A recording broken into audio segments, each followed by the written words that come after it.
नमस्कार। नमस्कार। The metro के आपकी बात में आपका स्वागत है। क्या कहेंगे सर, आप हज़ारों युवाओं के यूथ आइकॉन हैं, आपका आइकॉन कौन है?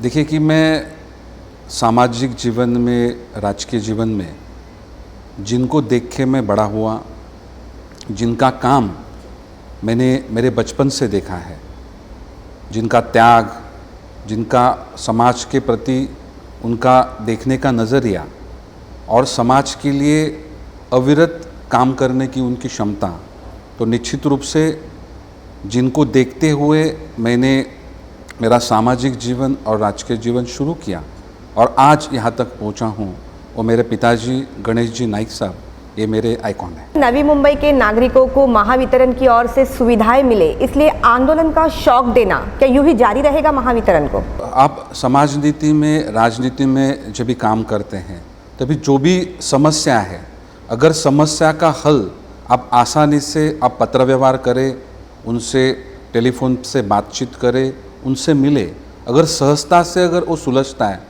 तो किसी भी आक्रामक स्वरूप की धारणा करने की आवश्यकता नहीं। लेकिन बार बार आके अगर एक ही चीज़ हम हमेशा से उस सरकारी डिपार्टमेंट को कर रहे हैं और वो डिपार्टमेंट जानबूझ के उसके ऊपर लोगों की समस्याएं अगर सॉल्व नहीं कर रहा है, तो हमें लोकशाही के दिए हुए सभी आयुधों का इस्तेमाल करना चाहिए। शांति से, आक्रामकता से लोगों की समस्याएं उन तक पहुंचानी चाहिए। अगर वो नहीं मानते तो लोकशाही से मार्ग से जिस तरीके से लोगों काम हो सके उस तरीके का अवलंबन करना ज़रूरी है। इसलिए कभी समय हमें आक्रामक भी होने की ज़रूरत है। क्या कहेंगे सर, ऐरोली कटाई जो उन्नत मार्ग बन रहा है, वहां पर मार्गिका का निर्माण हो, लगातार फॉलोअप किया आपने और अपनी मांग पूरी करके ली, अब आगे क्या?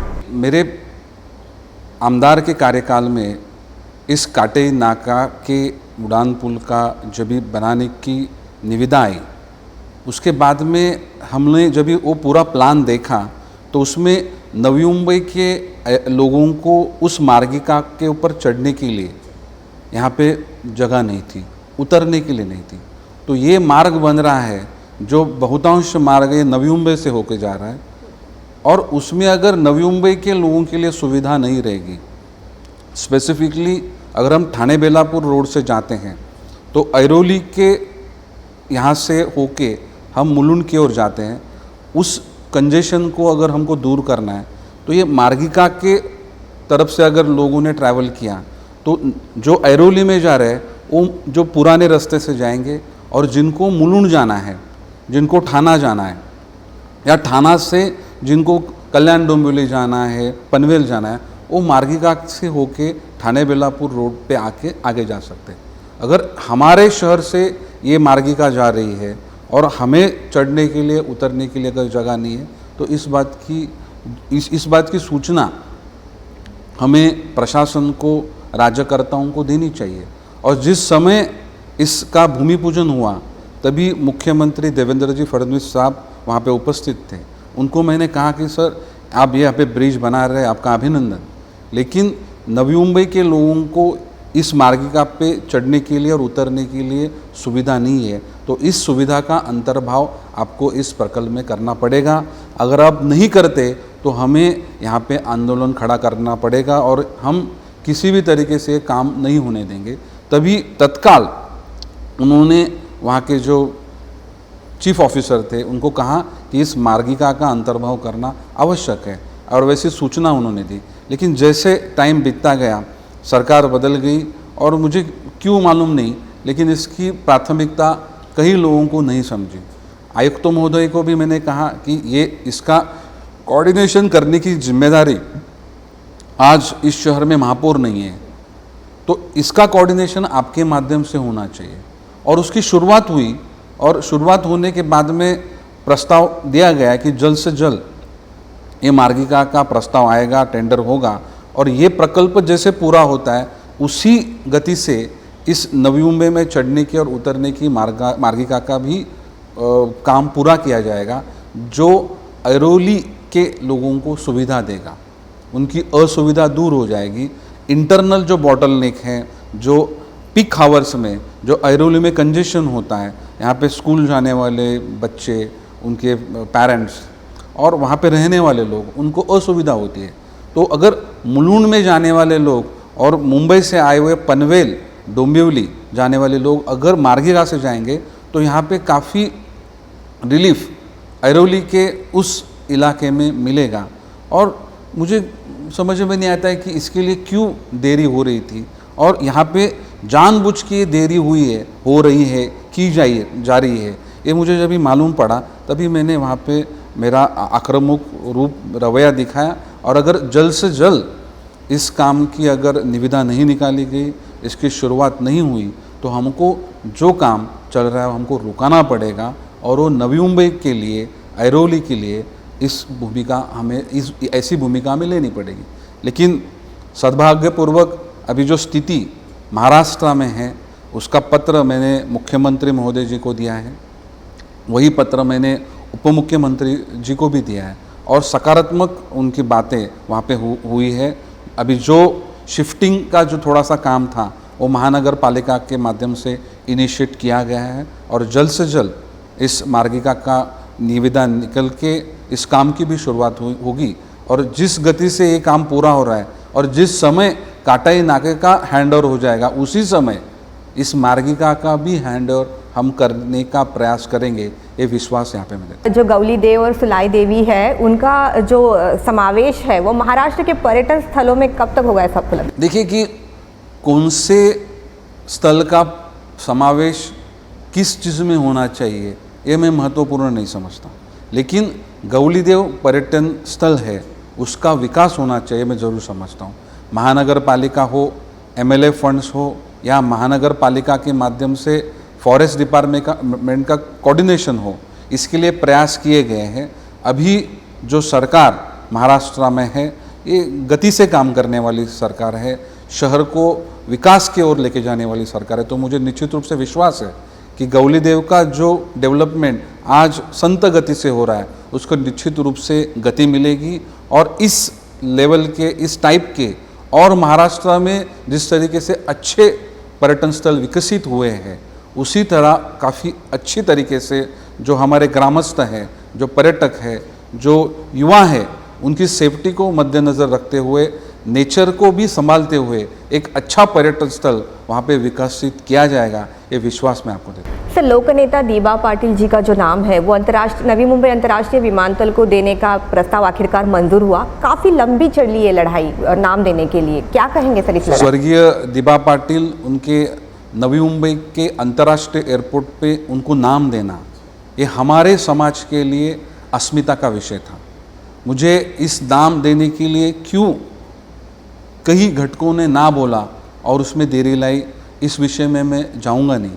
लेकिन आज का जो समय है उसके लिए कैबिनेट की भी मंजूरी मिली है। मुख्यमंत्री एकनाथ जी शिंदे, उप मुख्यमंत्री देवेंद्र जी फडणवीस और हमारे सभी नवी मुंबई केवल मुंबई, ठाणे, कल्याण, डोंबिवली, रायगढ़, पूरे महाराष्ट्र में हमारा जो समाज है, जिन्होंने सभी व्यक्तियों ने इस अंतर्राष्ट्रीय विमानतल को दीबा पाटिल साहब का नाम देने के लिए जिन्होंने पुढ़ाकार लिया, उनका सबका मैं आभार व्यक्त करता हूं। और इसमें एक उपलब्धि हमें भी मिली कि ये पूरा हमारा समाज, ये पूरे महाराष्ट्र में, पूरे भारत में एक फैला हुआ है। इस सबको एक नाम के साथ सब इकट्ठा हुए हैं और एक यूनिटी का एक प्रदर्शन उनके माध्यम से किया गया है। मैं सरप्राइज था, पूरे महाराष्ट्र में हमारे समाज के युवा युवती जो अलग अलग क्षेत्र में अपना नाम कर रहे, कोई डॉक्टर से, कोई इंजीनियर से, कोई वकील है, वो सभी लोग इस नाम को एक उसका महत्व दिया जाए, ये उनका हक है। इसके लिए जिस तरीके से सब इकट्ठा हुए और इस संघर्ष को आगे बढ़ाया, ये सूचित करता है कि ये समाज एक है और अच्छे चीज़ों के लिए ये उसके लिए संघर्ष भी करेगा। नवी मुंबई की जो सड़कों की धोखादायक इमारत है उसमें रहने वाले लोगों को कब अपने हक का सुरक्षित और प्रशस्त घर मिलेगा, ऐसा आपको लगता है? जो ये नए जो स्कीम्स डिक्लेयर किए, UDCPR, यूनिफाइड डेवलपमेंट, तो यूनिफाइड डेवलपमेंट ये यूनिफाइड है क्या, उसके ऊपर मेरा प्रश्न चिन्ह है। काफ़ी लोग इस योजना को आने के बाद कुछ लोग कहते हैं कि कुछ लोगों को ये योजना समझी नहीं, तो शायद मुझे नहीं समझने ली, लेकिन उनको समझी है क्या, ये बहुत बड़ा सवाल है। क्योंकि यूनिफाइड मीन्स सभी महाराष्ट्र में सभी डेवलपमेंट ये एक जैसी होनी चाहिए, जो भी नियम हैं, जो भी कायदे हैं, ये सभी को समान होने चाहिए। आज अगर आप नवी मुंबई का विचार करेंगे तो एक डेवलपमेंट महानगर पालिका प्लानिंग अथॉरिटी है, उस प्लानिंग अथॉरिटी का जो बेस है वो सिडको के माध्यम से मॉनिटर किया जाता है, यूडी के माध्यम से मॉनिटर किया जाता है। उस क्षेत्र में सिडको एक अलग विकास करती है, महानगर पालिका के प्लानिंग के रूल्स अलग है, एमआईडीसी एक अलग प्राधिकरण है, उनके रूल्स अलग है।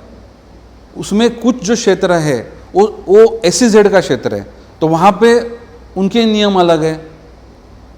और अभी एसआरए आने की बात की जा रही है तो एसआरए के नियम अलग है। तो एक ही शहर में महानगर पालिका को नागरिकों को सुविधा देनी है, और ऐसे समय अगर 5-5 अलग अलग प्राधिकरण, उनके अलग अलग नियम, उनके अलग अलग एफएसआई अगर ये है तो यूनिफाइड क्या है? तो मेरे ही शहर में ये मैं यूनिफाइड नहीं देख रहा हूँ, तो ये पूरे महाराष्ट्र में यूनिफाइड कैसे रहेगा, ये मेरे समझ के बाहर है। उसमें मेरा अभ्यास कम हो सकता है, लेकिन मैं सहजता से देखता हूँ कि जो एमआईडीसी में जो रूल्स है वो महानगर पालिका क्षेत्र में नहीं है, लेकिन एमआईडीसी के क्षेत्र में महानगर पालिका को काम करना है। एमआईडीसी के क्षेत्र से वहाँ पे भी लोग चुनाव लड़ेंगे, उनको भी पानी देना है, उनके भी कचरे को कलेक्ट करना है, उनके लिए भी फैसिलिटीज़ अवेलेबल करनी है। तो फिर ये एमआईडीसी के लिए अलग क्यों, फिर शहर के जो सिडको एरिया के लिए अलग क्यों, फिर एमआईडीसी में स्लम होगा उसके लिए अलग क्यों? तो इसमें मुझे कहीं पे भी यूनिफाइड नज़र नहीं आता। ठीक है कि एमआईडीसी क्षेत्र अलग है, गावठान क्षेत्र अलग है, एक सेक्टर्स अलग है, और सिडको का अलग उनके माध्यम से डेवलपमेंट करने वाला क्षेत्र अलग है, और एसआरए अलग आएगी। लेकिन सुविधा देने वाली जो यंत्रणा है ये महानगर पालिका है। एमआईडीसी में अभी आप देखेंगे कि एमआईडीसी का जो रेवेन्यू है, जो टाउन प्लानिंग का, वो एमआईडीसी के पास जाता है। वो कहीं पे तो रास्ते बनाते हैं, अभी रास्ते का काम ये 3-4 साल से करने के लिए उन्होंने शुरुआत की है, लेकिन उसमें भी कोऑर्डिनेशन नज़र नहीं आता है। तो इस हर कोई नियम के साथ जो काम होता है वो यूनिफॉर्म होना चाहिए। दूसरी बात है कि रीडेवलपमेंट के कई प्रोजेक्ट्स थे, उसमें जो रहने वाले लोगों को ज़्यादा एरिया मिल रहा था, लेकिन ये यूनिफाइड डीसीआर आने के बाद में उनको कम एरिया मिल रहा है। तो ये क्या बात हुई?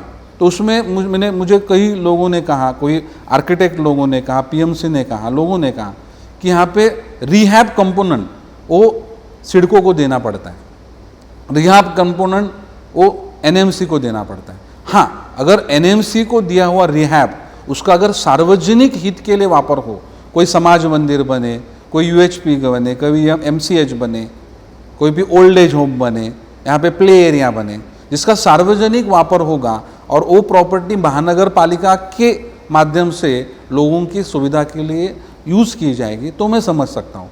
लेकिन एक बिजनेस करने के लिए, सेल करके उससे रेवेन्यू लेने के लिए फिर सिडको को ये रिहैब का कंपोनेंट देने की क्या ज़रूरत है? मेरी तो मांग रहेगी कि ये जो सिडको का जो रिहैब का जो क्वांटम है वो आप टेनामेंट्स को दो, वो टेनामेंट्स को देके उस प्रोजेक्ट को फिजिबल बनाओ, उसके माध्यम से इस रहवासियों का जो एरिया है वो बढ़ सके, उनको ज़्यादा एमिनिटीज़ मिल सके, इस स्ट्रक्चर को अच्छा बनाया जाए। तो मैं आने वाले भविष्य में ये जो यूनिफाइड डीसीआर किया है ये हमारे शहर के लिए, जो महानगर पालिका के लिए सुविधा देने के लिए अच्छा हो, सब सही में यूनिफॉर्म रहे और उसका बेनिफिट शहर के नागरिकों को मिले, जिनकी रीडेवलपमेंट हो रही है उन रहवासियों को मिले, ऐसा आने वाले समय में मेरा प्रयास रहेगा। प्रकल्पग्रस्तों ने जो ज़रूरत के हिसाब से घर बनाए हैं, क्या वो नियमित होंगे? प्रकल्पग्रस्तों के घर नियमित होने चाहिए। ये विषय काफ़ी क्लिष्ट है। प्रकल्पग्रस्तों की मांग, कोर्ट और शासन का धोरण, तो इसमें कहीं पे तो एक सुवर्ण मध्य निकालने की आवश्यकता है, जिसमें सभी ग्रामस्थों की मांगों का विचार किया जा सकता है और एक अच्छी डेवलपमेंट, जिस डेवलपमेंट की अपेक्षाएं हमारे ग्रामस्थ रखते हैं, ऐसी डेवलपमेंट होना ज़रूरी है। और उसकी ओनरशिप एक ग्रामस्थों के पास आनी चाहिए। और वो करते समय इस शहर का जो ढांचा है जो आने वाले भविष्य में जो फैसिलिटीज़, जो मोबिलिटी हो, पार्किंग की सुविधा हो, और समाज मंदिर हो, स्कूल्स हो, गार्डन्स हो, मैदान हो, उनकी सभी की व्यवस्था अच्छे से प्लान करके इस गाँवठान का विस्तार होना चाहिए। और उसमें जो ग्रामस्थ हैं उनकी भूमिका को भी यहाँ पे महत्व देने की आवश्यकता है। जो झोपड़पट्टी में लोग रह रहे हैं वो इमारतों में रहने का सपना देख रहे हैं, क्या कभी वो उनका सपना पूरा होगा? यहाँ पे अगर स्वार्थ नीति, खुद का हित और वो न देखते हुए अगर एक अच्छी डेवलपमेंट और वो उस डेवलपमेंट का शहर के ऊपर होने वाला इम्पैक्ट, उसको अगर प्रॉपर तरीके से अगर उसको नियोजित किया गया तो हम हमारे नवी मुंबई के स्लम में रहने वाले लोगों को उनके हक के घर दे सकते हैं। लेकिन ये हक के घर देते समय ये ओनरशिप, उस जगह की ओनरशिप वो रहने वाले लोगों की होनी चाहिए। नहीं तो यहाँ पे बताने वाले लोग काफ़ी है, जताने वाले लोग काफ़ी है, लेकिन आप देखेंगे कि मुंबई में 500 से अधिक ऐसे प्रकल्प है कि जिसकी शुरुआत हुई लेकिन वो पूरे नहीं हुए, और रहने वाले लोग वहाँ से बाहर चले गए, फिर उनके ओनरशिप का भी प्रॉब्लम उपस्थित हुआ, कुछ प्रोजेक्ट बीच में ही बंद हो गए और लोगों को खुद के हक के घर मिले नहीं। तो इस सभी चीज़ों का विचार करते हुए हमारे स्लम में रहने वाले लोगों को भी बड़े घर मिले, अच्छे घर मिले, उसकी ओनरशिप उनकी खुद हो, और उसके बाद में उस घरों को मेंटेन भी किया जाए। अब बड़े पैमाने पे देखेंगे कि जहाँ पे स्लम डेवलप्ड हुई है वो स्थिति स्लम की वैसी थी और उन बिल्डिंग में जाने के उसके साथ और बदतर हो गई। उसका मेंटेनेंस नहीं है, वहाँ पे ड्रेनेज, वहाँ पे सैनिटेशन, उसकी व्यवस्था नहीं है। मेंटेनेंस के लिए जो कॉर्पस होना चाहिए उसकी व्यवस्था भी नहीं की गई, और सब कंजेस्टेड एरिया ये सब जगह पे डेवलप हुआ है। तो एक अच्छे नियोजन के साथ अगर आप सेंट्रली अगर लोगों की सुविधा रखेंगे और कोई भी अहित न सोचते हुए सिर्फ उन लोगों का हित हम लोग सोचेंगे तो अच्छी डेवलपमेंट हम स्लम के लोगों को भी दे सकते हैं। आने वाले समय में मुख्यमंत्री महोदय, उप मुख्यमंत्री महोदय, हमारे नवी मुंबई सभी लोक प्रतिनिधि और इस शहर के नागरिक, स्लम में रहने वाले लोग, उनका हित देखते हुए एक अच्छा नियोजन हम निश्चित रूप से करें। आगामी महानगर पालिका चुनाव में भाजपा का स्कोर क्या होगा, ऐसा आपको लगता है? हर साल अलग अलग स्थिति निर्माण होती है, अलग अलग चैलेंजेस होते हैं, लेकिन आज तक का बेस्ट परफॉर्मेंस इस समय भारतीय जनता पार्टी का होगा, ऐसा मेरा विश्वास है। कोई लोग कहते हैं कि संदीप नाइक जो है वो एंग्री यंग नेतृत्व है, तो कोई कहते हैं एकदम शांत संयमी है। आप किस प्रकार के हैं संदीप नाइक? देखिए, आपको संवेदनशील होना काफ़ी ज़रूरी है। अगर समाज के लोगों की समस्या आप नहीं समझेंगे, और खुद के लिए रिएक्ट होना अलग बात है, लेकिन सामाजिक विषयों के लिए उनको न्याय हक देने के लिए आपको रिएक्ट होना पड़ेगा, और जिस रिएक्शन से उनको न्याय मिल सकता है लोकशाही के माध्यम से उस मार्ग का, उस आयुध का इस्तेमाल हमें करना पड़ेगा। तो उस समय नागरिकों का हित क्या है, ये विषय में हमारी भूमिका कैसी होनी चाहिए, इसके ऊपर मैं महत्व देता हूँ।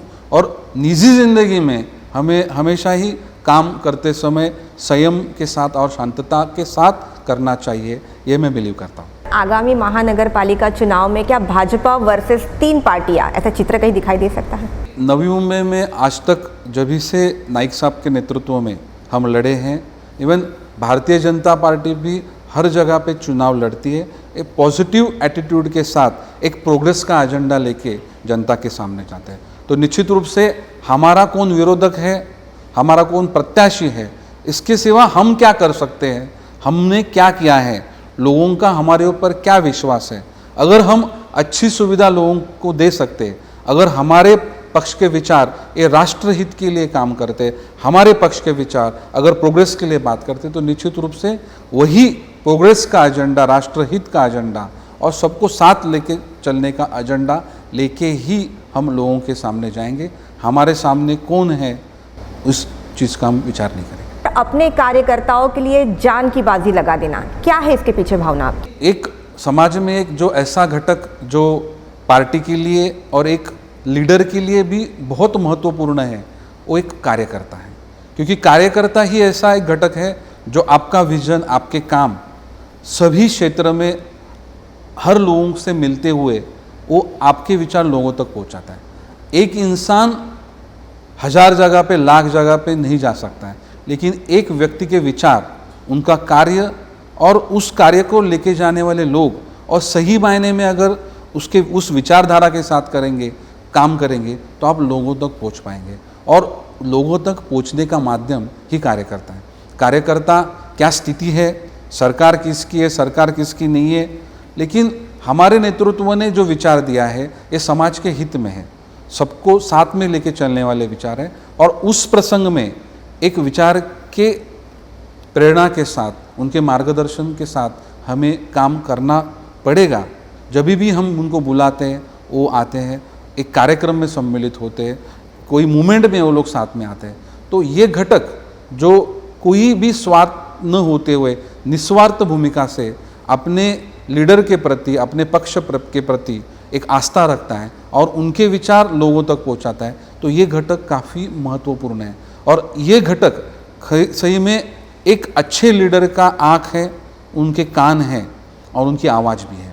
तो इस घटक को संभालना और उनके भावनाओं को समझना ये काफ़ी महत्वपूर्ण है। इसलिए कार्यकर्ता हमारे जीवन में एक बहुत ही महत्वपूर्ण घटक है, हमारे ही कुटुंब का घटक है, ऐसा मैं समझता हूँ। शिंदे फडणवीस सरकार जो है वो ज़्यादा दिनों तक नहीं चलेगी, ऐसा विरोधकों का दावा है, आप क्या कहते हैं? राज्य के मुख्यमंत्री एकनाथ जी शिंदे, राज्य के उप मुख्यमंत्री देवेंद्र जी फडणवीस, ये एक नेचुरल अलायंस में साथ में आए हैं। उनका राज्य में काम करने का उद्देश्य ये राज्य को प्रोग्रेस की ओर लेके जाने का है।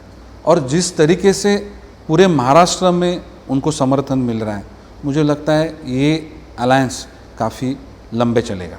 सब मोदी है तो मुमकिन है, आप क्या कहते हैं? मोदी जी और उनका विजन, उनका देश के लिए समर्पण, देश को सुरक्षित रखने की उनकी धारणा और हमारे देश की गरिमा और हमारे देश का नाम विदेश में जिस तरीके से लिया जा रहा है, हर धोरण के माध्यम से समाज के हर घटक को न्याय मिले, हर घटक को हमें उनको ताकत देने की धारणा और हमारे देश को सशक्त करने की भावना, ये हमारे देश को प्रोग्रेस की ओर लेके जा रही है।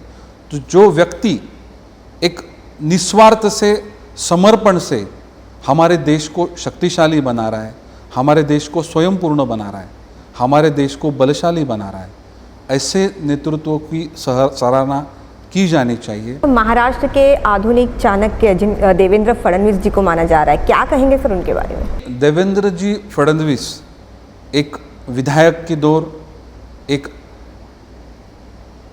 मुख्यमंत्री, उप मुख्यमंत्री और एक व्यक्ति और एक लीडर, एक सभी लोगों को समझने वाले, जिनका विजन प्रोग्रेस है और समाज के हर व्यक्ति को न्याय देने की उनकी धारणा है। अगर वो हित जनता का है, अगर वो पक्ष के हित के लिए, तो किसी भी समय उस रोल में जाके जो सही चीज़ है वो करने की क्षमता रखने वाला एक व्यक्ति करके मैं देवेंद्र जी को हमेशा ही देखता हूँ। मैं जिस पक्ष में था तभी मैं विरोधी पक्ष में था और उस समय देवेंद्र जी फडणवीस जी मुख्यमंत्री थे, लेकिन जब भी असेंबली में क्वेश्चन आंसर आवर्स रहा है, लक्ष्यवेधी का समय हुआ है, अलग अलग डिपार्टमेंट के ऊपर चर्चा हुई है, जब भी हमने शहर के हित के लिए बात की है, कोई विषय को रखा है, तो वो विषय समझ के उसके लिए समाधान ढूंढने का एक प्रामाणिक प्रयत्न उनके माध्यम से हमेशा मैंने देखा है।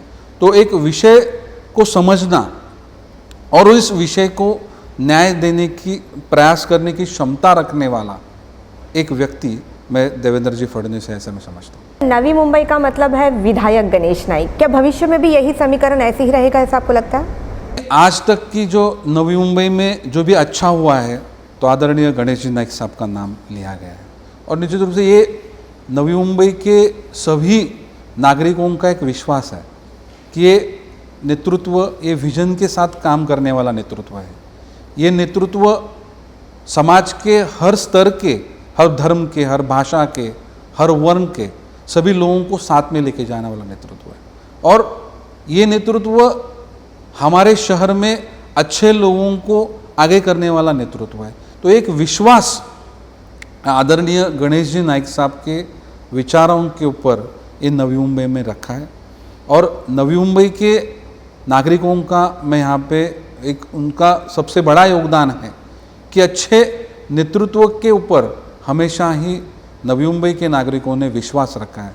इसलिए जो बुनियाद आदरणीय गणेश जी नाइक साहब ने नवी मुंबई का जो फाउंडेशन ले किया है और उसको एक विज़न दिया है, ये विज़न उनके नाम के साथ नवी मुंबई के नागरिकों के हित में ये आगे बढ़ेगा, ऐसा मेरा विश्वास है। धन्यवाद सर हमसे बात करने के लिए।